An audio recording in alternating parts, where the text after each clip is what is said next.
Esto es, historia de la geometría. La geometría es un campo de conocimiento dedicado a las relaciones espaciales.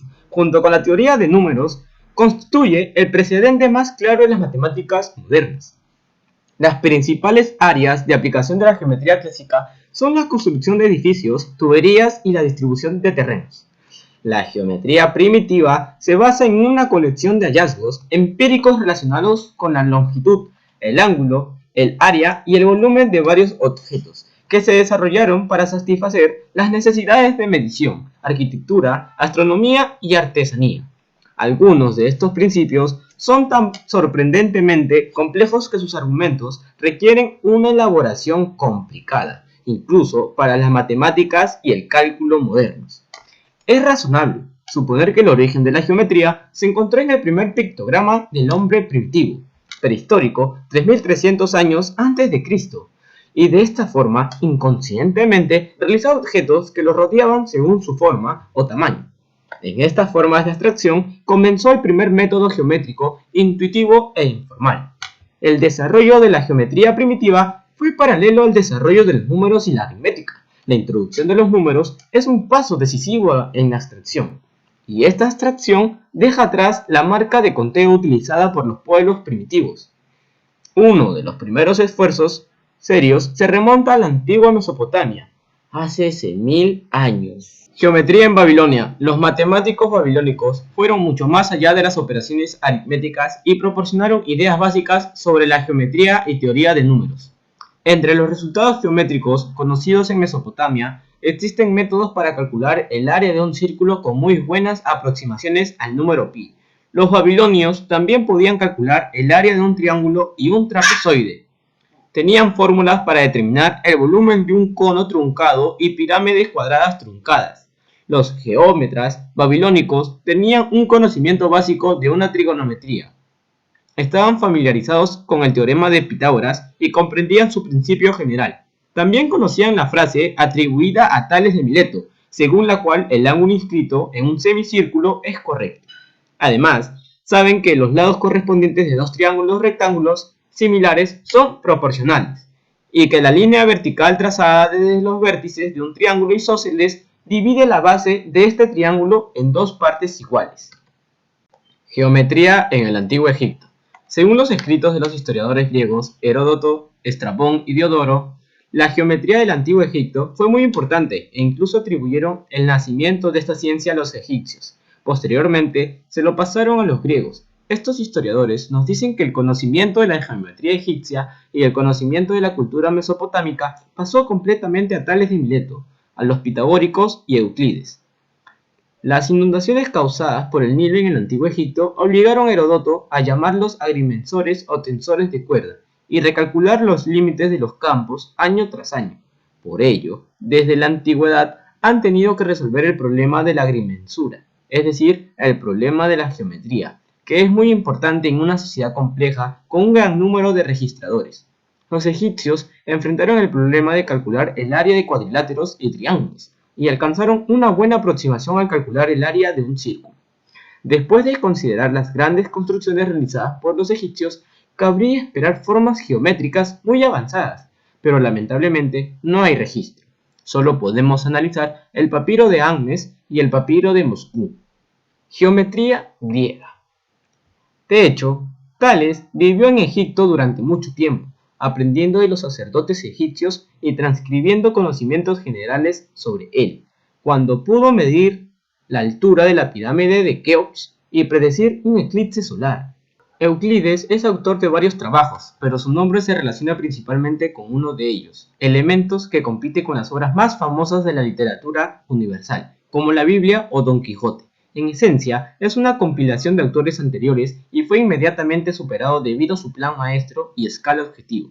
De los 13 libros que componen el libro, los primeros 6 libros corresponden a libros que aún se entienden como planos o geometría básica. Euclides recogió en él las técnicas geométricas utilizadas por la escuela pitagórica para resolver ejemplos de lo que ahora se consideran ecuaciones lineales y cuadráticas. También se incluye la teoría de la proporción general, tradicionalmente atribuida a Eudotso.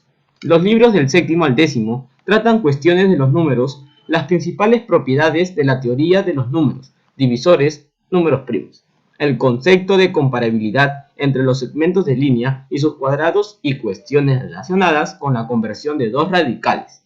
Los tres restantes involucran las formas geométricas de los sólidos, hasta la formación final de 5 poliedros regulares y sus esferas circunscritas, que han sido objeto de investigación de Teeto. Geometría en la Edad Media. En Occidente, aunque la geometría es una de las 7 humanidades, especialmente en Quadrivium, las escuelas y universidades se limitan a enseñar elementos y no aportan nada más que investigación, controversia sobre la quinta hipótesis, aunque no se ha determinado durante este periodo si es independiente de los otros 4, se da una nueva fórmula equivalente para esta hipótesis. Los orígenes geométricos de la India son muy similares a los de Egipto, la planificación de templos, la medición y construcción de altares. La disciplina se llama Sulbasutras. Sulba se refiere a la palabra que se usa para medir la cuerda, o regla de acordes también se le podría llamar, y sus aportes suelen estar dispersos en el tiempo, y es difícil determinar la fecha. Un caso muy relacionado con la geometría griega. El valor de pi dado por los hindúes es muy cercano al de Ptolomeo. El Aravaitya de Arivata, 499 d.C., en la India representa un papel similar al de Euclides, de los elementos de Euclides. Ambos son compilaciones desarrolladas previamente compiladas por un solo autor. Geometría en la Edad Moderna. Fue durante el Renacimiento cuando las nuevas demandas de expresiones artísticas y tecnológicas impulsaron a algunos humanistas a estudiar las características geométricas para obtener nuevas herramientas que les permitieran expresar la realidad. Aquí solo está el marco de figuras del matemático y arquitecto Luca Pacioli, Leonardo da Vinci o Alberto Durero. Después de que todas estas personas descubrieron el dibujo en perspectiva, necesitaron establecer una base formal para implicar que esto una nueva forma geométrica implícita, la geometría proyectiva, cuyos principios básicos no fueron desarrollados por Gaspar Munter hasta el siglo XIX. Sin embargo, no hay duda de que la aparición de la geometría cartesiana marca la geometría moderna. Descartes propuso un nuevo método para resolver problemas geométricos y, por lo tanto, propuso un nuevo método para estudiar geometría. En el plano, dos líneas rectas, llamados ejes, dibujadas verticalmente, se dibujan por convención, por lo que una es horizontal, eje X, y la otra vertical, eje Y. Existe controversia sobre el verdadero significado de este método, incluso hasta hoy. Lo único seguro es que se publicó por primera vez como geometría analítica. Discusión de Descartes sobre el método. Aunque es bien sabido que Pierre de Fermat, la novedad de la geometría analítica, también conocida como este método, es que permite una fórmula de tipo F, X, Y, que es igual a 0, para representar figuras geométricas, donde f representa una función. Edad contemporánea. El retorno gaussiano ha penetrado en las características geométricas del análisis matemático, y fundamentalmente tiene dos aportes, el nacimiento de variables complejas y la geometría diferencial. Sin embargo, la principal contribución de Gauss a la geometría fue la creación de la geometría diferencial, que absorbió los pensamientos sobre la relación entre el análisis matemático y la geometría en ese momento, y fue ampliamente desarrollada. Partiendo del estudio geométrico del espacio, curvas y superficies, establece el concepto básico de curvatura superficial.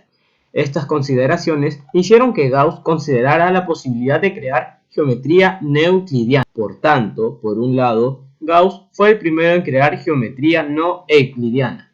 Por otro lado, fue el creador de la geometría diferencial y pionero de los cambios complejos. Además, Gauss fue el primero en considerar una nueva característica de la geometría, la orientación. Muchas gracias, y todo esto fue la historia de la geometría.